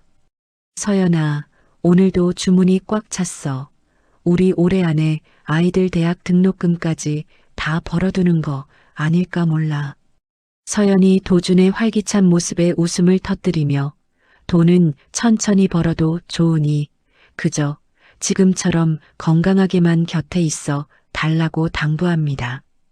도준은 화원 한 구석에서 서툰 목공 솜씨로 아이들을 위한 나무 요람을 완성하고 서연은 그 요람 위에 정성스럽게 수놓은 하얀 레이스를 덮으며 남편의 변화를 온 마음으로 인정합니다. 서연이 요람의 매끄러운 나무결을 만져보며 감탄 섞인 목소리로 도준에게 외쳤습니다. 도준아, 이거 정말 당신이 만든 거 맞아? 못질 소리가 밤늦게까지 들리더니 이렇게 근사하게 완성했네. 도준이 톱밥 묻은 머리를 극적이며 요람을 흔들어 보였고 서연은 그 요람 안에서 잠들 아이들의 평화로운 모습을 상상하며 가슴 벅찬 감동을 느낍니다. 도준은 지역 아동복지센터를 찾아가 화원 수익금의 일부를 기부하고 아이들을 위한 꽃꽂이 봉사활동을 시작하며 과거 자신의 성공 지상주의적 삶을 반성하는 행보를 이어갑니다. 도준이 아이들에게 꽃의 이름을 하나하나 가르쳐주며 밝게 웃는 모습을 보던 센터 직원이 도준에게 훌륭한 일을 하신다며 고마움을 표시했습니다. 강 대표님 덕분에 우리 아이들이 꽃처럼 밝아졌어요. 예전에 큰 기업 하실 때보다 지금이 훨씬 더 멋져 보이십니다. 도준은 그 칭찬이 세상 어떤 훈장보다 값지다고 느끼며 진정한 성공은 나눔에 있다는 평범한 진리를 몸소 실천합니다. 평화로운 일요일 오후 도준이 화원 마당에서 서연에게 반지를 건네며 다시 한번 평생을 약속하려던 찰나 유모차 옆에 서 있던 민준이 비틀거리며 첫걸음마를 떼기 시작합니다. 도준이 반지를 든 손을 멈추고 입을 벌린 채 아이를 가리키며 서연을 다급하게 불렀습니다. 서연아, 봐봐. 민준이가 지금 걸었어. 세상에, 우리 민준이가 아빠한테 걸어오고 있어. 서연이 하던 일을 멈추고 달려와 아이를 품에 안았고 온 가족이 마당이 떠나가라 환호성을 지르며 아이의 성장을 축하하는 축제 분위기에 휩싸입니다. 축제 같은 분위기가 한바탕 지나가고 도준과 서연은 지는 노을을 배경으로 서로를 뜨겁게 끌어안으며 다시는 헤어지지 말자는 무언의 약속을 입맞춤으로 대신합니다. 도준이 서연의 허리를 감싸 안고는 그녀의 이마에 입을 맞추며 행복에 겨운 목소리로 마지막 인사를 건넸습니다. 고마워 서연아, 나 같은 놈 다시 받아줘서, 그리고 이렇게 예쁜 아이들 낳아줘서 정말 고맙다. 서연이 도준의 가슴에 얼굴을 묻고 활짝 웃으며 이제 우리 인생에는 꽃길만 펼쳐질 것이라며 다가올 찬란한 내일을 축복합니다. 다음 날 아침 8시 평화로운 햇살이 거실을 비추던 순간 서연의 찢어지는 비명이 화원주택의 고요를 산산조각 냈고 도준은 본능적으로 아이의 방으로 질주합니다. 우유를 먹이던 서연의 품에서 첫째 민준이 온몸을 비틀며 먹은 것을 토해내더니 이내 얼굴이 새파랗게 질린 채 숨을 멈추고 맙니다. 도준이 사정없이 떨리는 손으로 아이를 가슴에 안고 서연의 어깨를 밀치며 다급하게 소리쳤습니다. 민준아, 정신 차려. 서연아, 당장 차키 가져와. 빨리. 나레이션은 평온했던 가족의 아침이 순식간에 지옥 같은 공포로 변하는 과정을 생생하게 묘사합니다.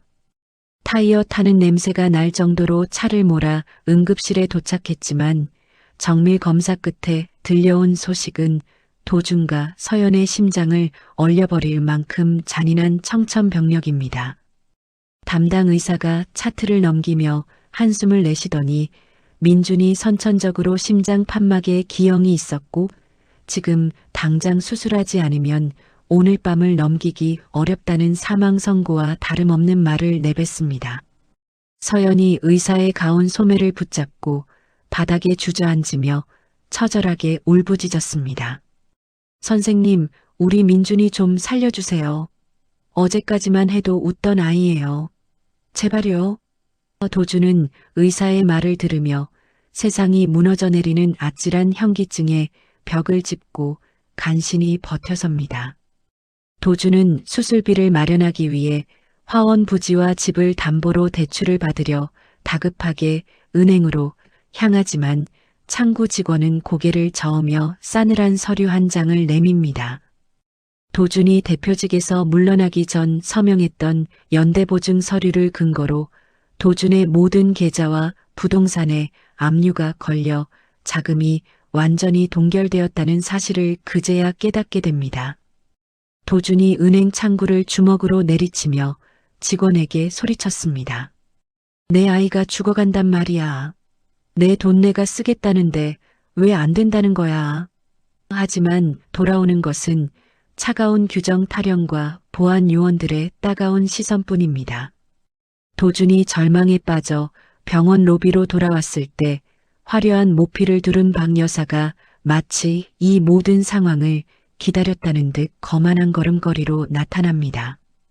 박 여사가 선글라스를 천천히 벗으며 서연의 앞에 서서 아이의 목숨을 담보로 추악하고 잔인한 거래 제안을 건넵니다.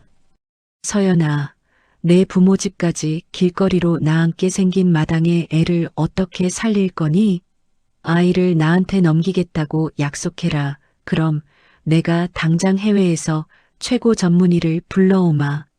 서연이 박 여사의 바짓가랑이를 붙잡고 눈물로 호소했지만 박 여사는 더러운 것이 묻은 양서연을 발로 툭 차며 냉소적인 웃음을 짓습니다. 도준이 어머니인 박 여사 앞에 무릎을 꿇고 바닥에 머리를 찌으며 천륜을 저버린 어머니의 자비심에 마지막 기대를 걸고 애걸복걸합니다. 도준이 피가 맺힌 이마를 들고 박 여사를 향해 짐승처럼 울부짖으며 애원했습니다. 어머니, 제발요. 제 목숨을 가져가세요. 민준이는 어머니 손주잖아요. 제발 한 번만 사람으로 살게 해주세요. 박 여사가 비서에게 손짓하며 차갑게 등을 돌리고는 아들의 절규를 뒤로 한 채 대리석 복도를 가로질러 멀어집니다. 도준은 자신의 무력함과 어머니의 잔인함에 바닥을 치며 통곡하지만 허공에는 메아리조차 남지 않습니다.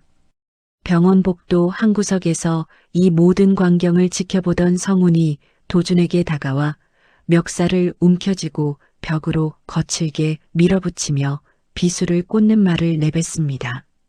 성훈이 도준의 눈을 찌르듯이 노려보며 낮고 서늘한 목소리로 쏘아붙였습니다.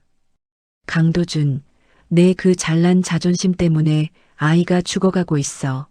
네가 진작에 내 제안을 받아들였다면 민준이가 이런 고생 안 했겠지. 도준이 성훈의 손을 뿌리칠 힘도 없이 고개를 떨구자 성훈은 의사로서 민준의 상태가 시시각각 악화되고 있음을 경고하며 도준이 가슴을 한 번 더 난도질합니다. 서연은 중환자실 유리창 너머로 온갖 기계에 의존해 숨을 쉬는 아이를 보며 모든 것이 자신의 탓인 것만 같아 식음을 전폐하고 병실 바닥에 쓰러지고 맙니다. 서연이 정신을 잃어가는 와중에도 민준의 이름을 부르며 손오공을 허우적거리는 모습은 보는 이들의 가슴을 미어지게 만듭니다.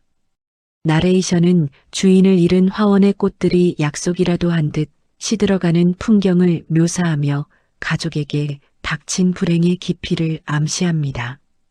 도주는 쓰러진 서연을 간호사에게 맡기고 다시 한번 수술비를 구하기 위해 빗속으로 달려나갑니다.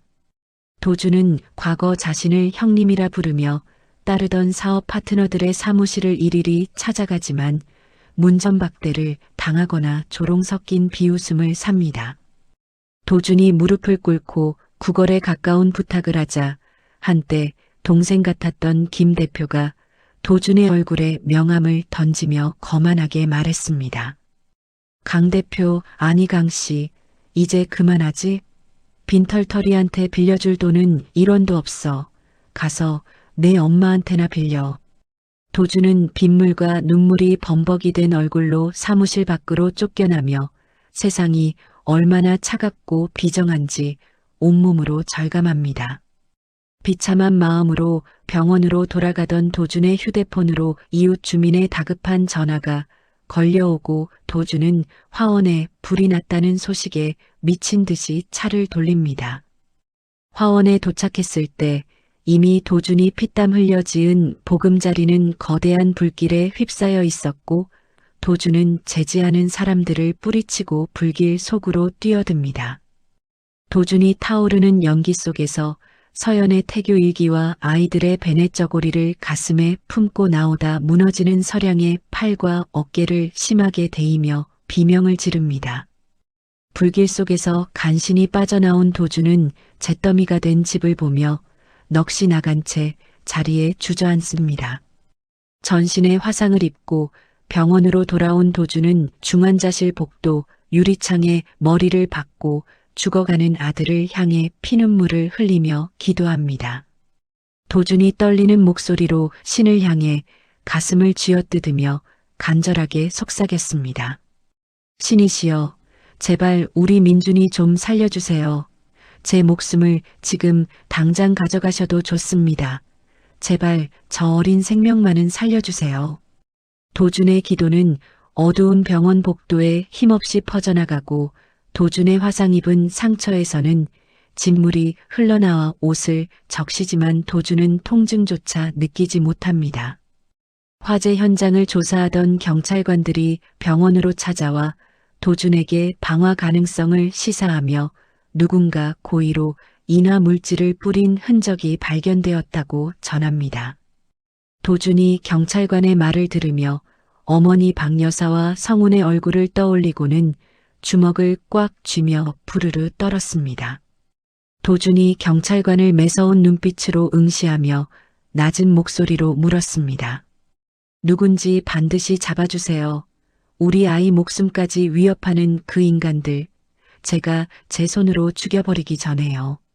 도준의 눈에는 슬픔을 넘어선 지독한 증오와 광기가 서리기 시작합니다. 의식을 되찾은 서연은 집이 불탔다는 소식과 아이의 상태가 더 나빠졌다는 말에 절망하며 도준을 향해 가슴 아픈 원망의 말을 쏟아냅니다. 서연이 초점 없는 눈으로 벽을 바라보며 도준에게 차갑고 무거운 어조로 말했습니다. 도준아, 우리가 다시 시작한 게 잘못이었을까? 네가 나타나지 않았다면 적어도 아이들이 불타버린 집이나 병실에서 죽어가진 않았을 텐데. 도준은 서연의 날카로운 말에 심장이 난도질당하는 고통을 느끼면서도 아무런 변명도 하지 못한 채 고개를 숙이고 눈물만 바닥으로 떨어뜨립니다. 민준의 상태는 이제 인공호흡기 없이는 1분도 버티기 힘든 지경에 이르렀지만 수술을 집도하기로 했던 전문의마저 박 여사의 압력에 수술을 거부합니다. 전문의가 도준의 눈을 피하며 곤란한 표정으로 가운 주머니에 손을 넣고는 힘없는 목소리로 대답했습니다. 죄송합니다. 강 대표님, 위쪽에서 압박이 너무 심해서 제가 수술대에 오를 수가 없습니다. 다른 병원을 알아보시는 게 좋겠습니다. 도주는 의사의 멱살을 잡고 싶었지만 이제는 그럴 기력조차 남아있지 않아 힘없이 벽을 타고 바닥으로 무너져 내립니다. 도주는 화상 입은 팔의 붕대가 붉게 물드는 줄도 모르고 서연의 차가운 손을 잡으며 반드시 아이를 살려내겠다고 마지막 약속을 건넵니다. 도준이 서연의 눈을 똑바로 바라보며 비장한 각오를 담아 떨리는 어조로 말했습니다. 서연아, 조금만 더 기다려줘. 내가 어떻게 해서든 민준이 살린 전문에 데려올게. 내 목숨을 걸고 약속해. 서연은 도준의 절박한 눈빛에서 예전과는 다른 진심을 읽어내고는 말없이 그의 손을 마주 잡으며 마지막 희망의 끈을 부여잡습니다.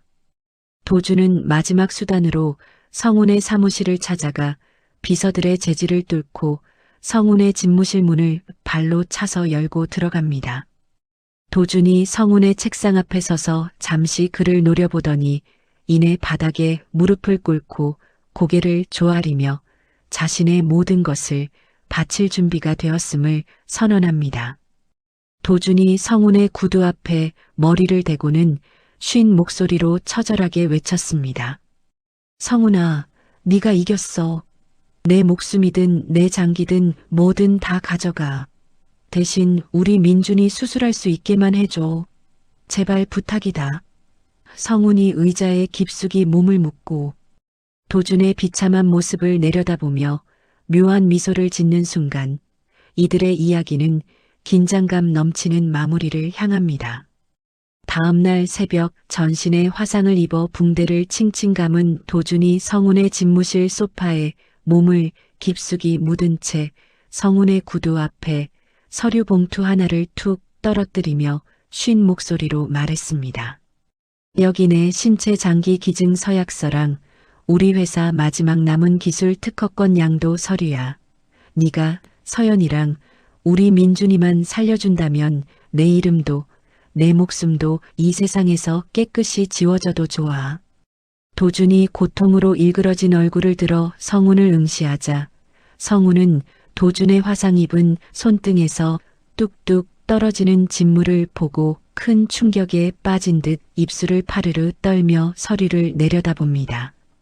나레이션은 화려한 명예를 쫓던 도준이 사랑하는 가족을 위해 자신의 모든 존재 가치를 포기하는 이 처절하고도 숭고한 희생의 순간을 정적 속에서 생생하게 묘사합니다. 성운이 도준의 떨리는 어깨를 한참 동안 바라보더니 책상 위에 놓인 만년필을 내려놓고는 창밖의 푸르스름한 새벽빛을 향해 길게 한숨을 내쉬며 복잡한 심경을 드러냅니다.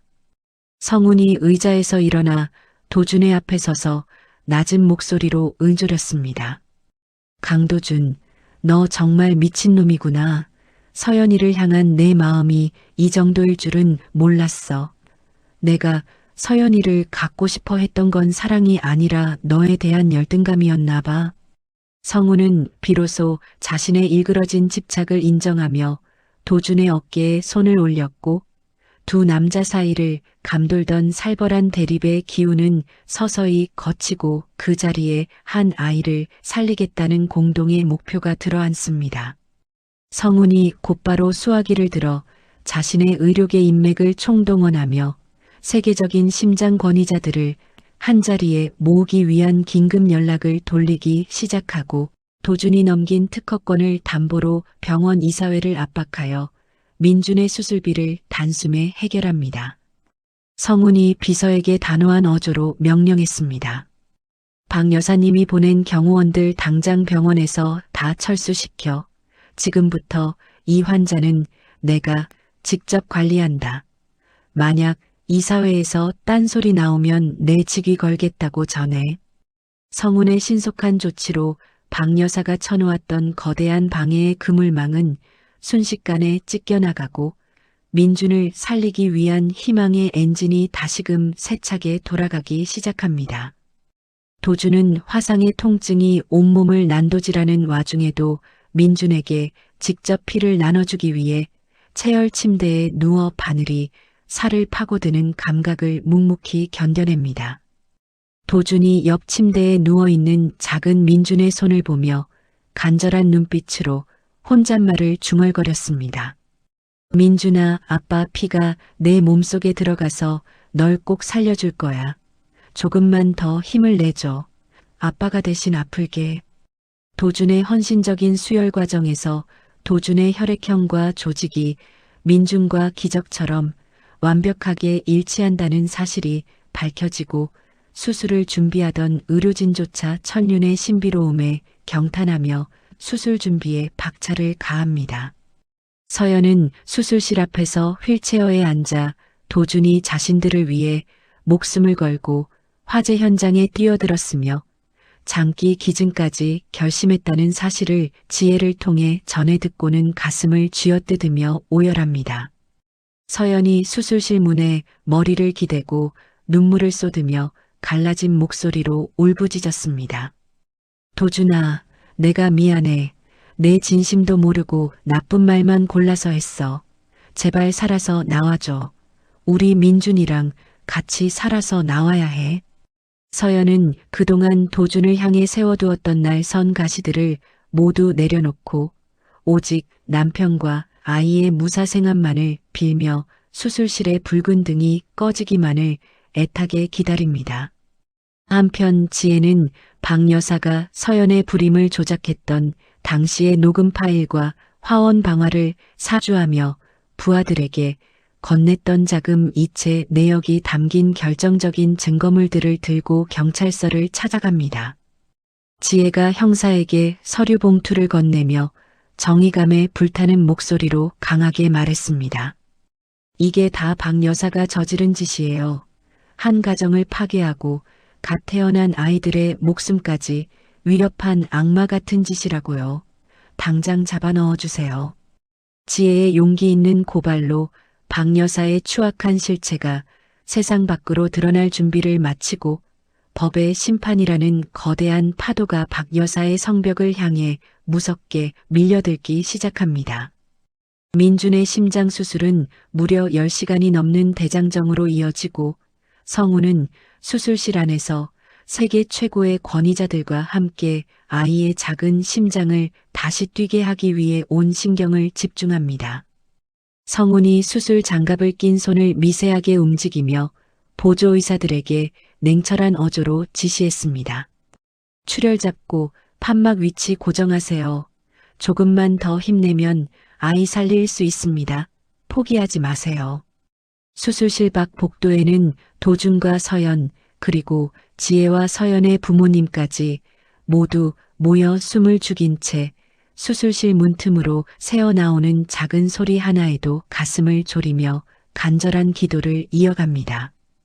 마침내 수술실의 붉은 등이 꺼지고 땀범벅이 된 성훈이 문을 열고 나오자 도준과 서연은 약속이라도 한 듯 자리에서 일어나 성훈의 입술만을 뚫어지게 쳐다봅니다. 성훈이 마스크를 벗으며 환한 미소를 짓고는 안도의 숨을 내쉬며 두 사람에게 기쁜 소식을 전했습니다. 수술 성공입니다. 민준이 심장 아주 튼튼하게 다시 뛰고 있어요. 도준아, 내 피가 정말 큰 역할을 했다. 서연은 성훈의 말이 끝나기가 무섭게 도준의 품에 안겨 참아왔던 통곡을 터뜨리고 도준은 화상 입은 팔로 서연을 꽉 껴안으며 이 모든 기적에 감사하는 눈물을 흘립니다. 도준의 처절한 희생과 부성애는 지혜의 제보와 언론 보도를 통해 세상에 알려지며 비정한 기업가였던 도준이 이미지는 가족을 위해 모든 것을 던진 진정한 아버지로 급격하게 반전됩니다. 도준의 회사 앞에는 시민들이 보낸 응원의 꽃바구니가 쌓이기 시작하고 도준의 진심을 확인한 투자자들은 성훈에게 도준의 경영권을 다시 돌려주라고 압박하기 시작합니다. 나레이션은 여론의 흐름이 도준을 향한 응원과 박 여사를 향한 비난으로 나뉘며 정의의 저울추가 서서히 균형을 되찾아가는 과정을 힘 있는 어조로 설명합니다. 성훈은 민준의 회복을 확인한 뒤 도준의 병실을 찾아와 자신이 가지고 있던 경영권 양도 서류를 도준이 눈앞에서 찢어버리며 진심 어린 사과의 말을 건넵니다. 성훈이 찢어진 종이 조각을 쓰레기통에 넣으며 씁쓸한 미소를 짓고는 도준에게 낮은 목소리로 말했습니다. 도준아, 이 회사는 네가 서연이랑 아이들을 위해 피땀 흘려 만든 거잖아. 내가 잠시 눈이 멀어서 뺏으려 했던 거 사과할게. 이제 다시 내 자리로 돌아가라. 도준은 성훈의 사과를 묵묵히 받아들이며 그의 손을 맞잡았고 두 사람은 오랜 악연과 오해를 씻어내고 진정한 친구로서 서로의 앞날을 응원하는 악수를 나눕니다. 수술 후 며칠이 지나 회복실에서 의식을 되찾은 민준이 도준의 손가락을 꽉 쥐며 희미하게 웃음을 보이자 도준은 비로소 자신을 짓누르던 무거운 죄책감의 굴레에서 벗어났음을 느낍니다. 도준이 아이의 작은 손등에 입을 맞추며 젖은 목소리로 행복하게 속삭였습니다. 고맙다 민준아, 살아줘서 정말 고마워. 이제 아빠랑 엄마랑 서아랑 같이 저 예쁜 화원으로 돌아가자. 서연은 그 곁에서 도준의 화상 입은 상처에 연고를 정성스럽게 발라주며 이제는 어떤 시련이 와도 도준의 손을 절대로 놓지 않겠노라 다짐하며 평화로운 미소를 짓습니다. 도준은 병원 로비에서 수사관들에게 연행되는 박 여사와 마주치게 되고 수치심의 얼굴을 가리는 박 여사를 향해 마지막 작별의 인사를 담담하게 건넵니다. 도준이 박 여사의 앞을 가로막고 차갑지만 슬픈 눈빛으로 어머니를 바라보며 단호하게 말했습니다. 어머니, 이제 어머니를 용서하지도 원망하지도 않을 겁니다. 어머니가 버린 그 천륜이 저를 어떻게 살렸는지 감옥에서 평생 지켜보세요. 박 여사는 아들의 차가운 선언에 고개를 들지 못한 채 경찰차에 올라타고 도준은 멀어지는 경찰차를 보며 자신의 불행했던 과거 가계도에 마지막 마침표를 찍습니다. 민주는 기적 같은 회복력을 보이며 중환자실에서 일반 병실로 옮겨지고 동생 서아가 오빠의 침대맡에서 옹알이를 하며 방기자 병실은 온 가족의 웃음소리로 가득한 작은 축제 현장이 됩니다. 도준은 병상에 나란히 누운 두 아이를 바라보며 서연의 손을 잡고 앞으로 재건할 화원의 미래를 함께 설계하며 행복한 고민에 빠집니다. 서연이 도준의 어깨에 고개를 묻고 화원에 심을 새로운 꽃들의 이름을 나열하자 도준은 그 꽃들이 활짝 피어날 내년 봄을 상상하며 가슴 벅찬 설렘을 만끽합니다. 성우는 자신의 집무실에서 서연을 향한 마지막 연설을 작성하다가 이내 그것을 찢어버리고 대신 도준과 서연의 재결합을 축하하는 소박한 화분을 주문하며 자신의 짝사랑을 건강하게 마무리합니다. 성훈이 창밖으로 보이는 평화로운 도시의 풍경을 감상하며 비서에게 부드러운 목소리로 당부했습니다. 그 화원에 제일 싱싱한 나무로 보내주세요. 앞으로 그 가족의 그늘이 되어줄 수 있는 튼튼한 놈으로요. 성우는 비로소 마음의 짐을 내려놓고 의사로서 환자들을 돌보는 본연의 삶으로 돌아가며 도준과 서연의 행복을 멀리서 응원하기로 결심합니다. 이야기는 민준의 수술 부위 실밥을 푸는 날 도준과 서연이 아이들을 품에 안고 병원 문을 나서는 당당한 뒷모습을 비추며 기적 같은 회생의 챕터를 마무리합니다. 도준이 병원 입구에 따스한 햇살을 받으며 서연을 향해 환하게 웃어 보이고는 큰 목소리로 외쳤습니다. 서연아, 이제 진짜 집으로 가자. 우리들의 꽃집으로. 서연이 도준의 팔짱을 꽉 끼며 고개를 끄덕이고는 네 식구가 함께 걷는 그 발걸음마다 희망의 꽃씨가 흩뿌려지는 듯한 찬란한 영상미를 남기며 다음 챕터로 이어집니다. 1년이라는 시간이 흐른 어느 화창한 봄날 오후 검게 그을렸던 잿더미 위로 연분홍빛 수국과 탐스러운 장미들이 흐드러지게 피어나 화원을 가득 채우고 있습니다. 도준이 정성껏 가꾼 나무들 사이로 나비들이 날아다니고 쌍둥이 화원이라는 현판이 걸린 입구에는 꽃향기를 맡으러 온 방문객들의 웃음소리가 끊이지 않습니다. 도준이 집 모자를 눌러쓰고 마당에 잡초를 뽑다 말고 허리를 펴며 서연을 향해 밝게 웃어 보였습니다. 서연아, 올해는 작년보다 꽃들이 훨씬 더 예쁘게 핀 것 같지 않아? 우리 애들이 사랑을 듬뿍 줘서 그런가 봐. 서연이 꽃바구니를 들고 다가와 도준의 뺨에 묻은 흙을 손수건으로 닦아주며 다정하게 대답했습니다. 그러게, 당신이 밤잠 설치면서 물 주고 가꾼 덕분이지. 이제 정말 여기가 우리들의 낙원이 된 것 같아. 도준은 이제 회사의 화려한 대표이사 자리를 전문 경영인에게 완전히 맡기고 일주일에 한 번 이사회에 참석하는 것 외에는 대부분의 시간을 화원에서 보냅니다. 도준이 작업복 주머니에서 전지가위를 꺼내 장미줄기를 다듬으며 곁에 서 있는 지혜에게 흐뭇한 목소리로 말했습니다. 지혜 씨, 나 이제 정장보다 이 작업복이 훨씬 편해. 수천억 투자 계약 따낼 때보다 이 꽃 한 송이 피워낼 때가 훨씬 더 보람차거든. 지혜가 도준에게 시원한 보리차를 건네며 장난스럽게 웃고는 이제 대표님보다는 화원 아저씨라는 호칭이 더 잘 어울린다고 맞장구를 쳤습니다.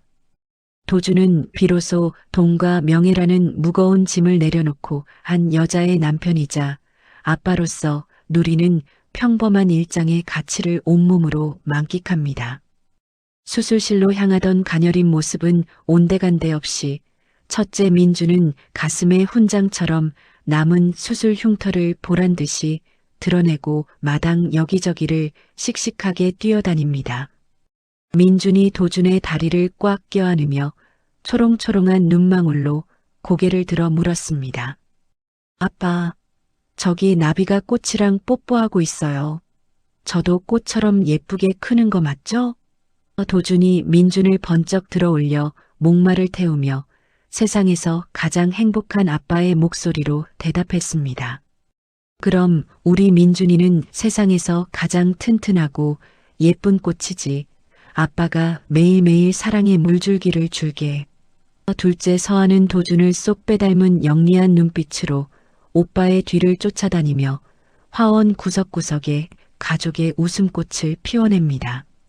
서연은 도준과 법적으로 재결합 서류에 도장을 찍는 형식을 서두르는 대신 매일 아침 서로에게 가장 싱싱한 꽃을 선물하며 다시 연애하는 기분으로 하루하루를 소중하게 채워나갑니다. 서연이 도준의 책상 위에 보라색 프리지어 한 다발을 놓으며 장난기 어린 목소리로 제안했습니다.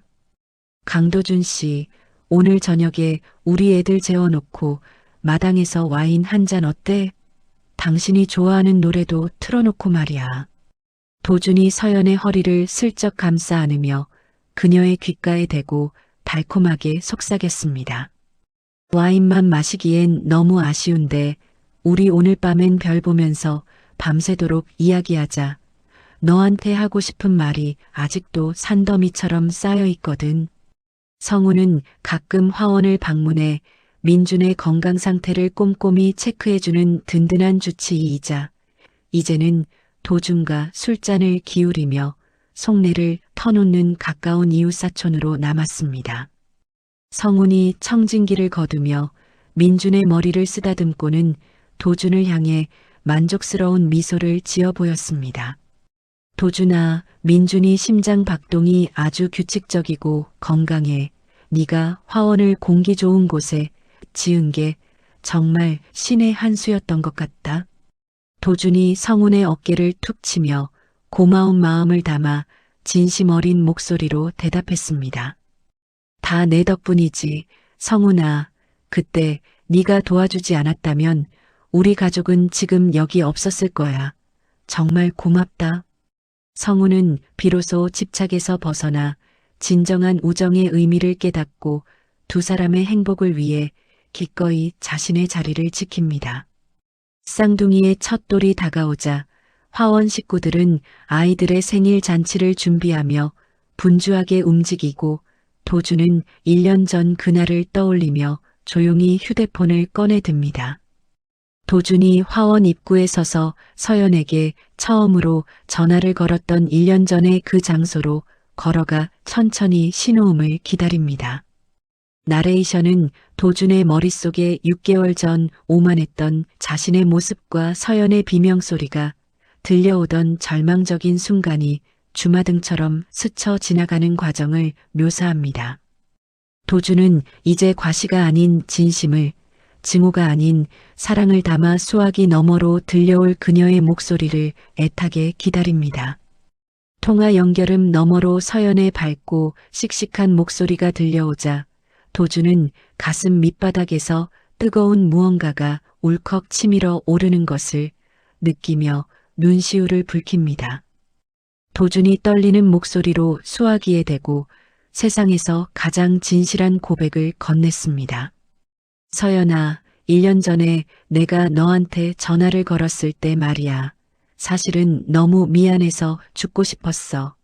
내 인생에 다시 나타나줘서, 그리고 우리 아이들 지켜줘서 정말 고맙다. 서연이 전화기 너머에서 따뜻하게 웃으며 이제 울지 말라고. 우리는 이미 세상에서 가장 행복한 길 위에 서 있다고 도준의 마음바구니를 토닥여줍니다. 네 식구는 화원 한가운데에 심은 커다란 느티나무 아래에 모여 첫 돌 기념 가족사진을 찍기 위해 예쁜 옷을 맞춰 입고 카메라 앞에 섭니다.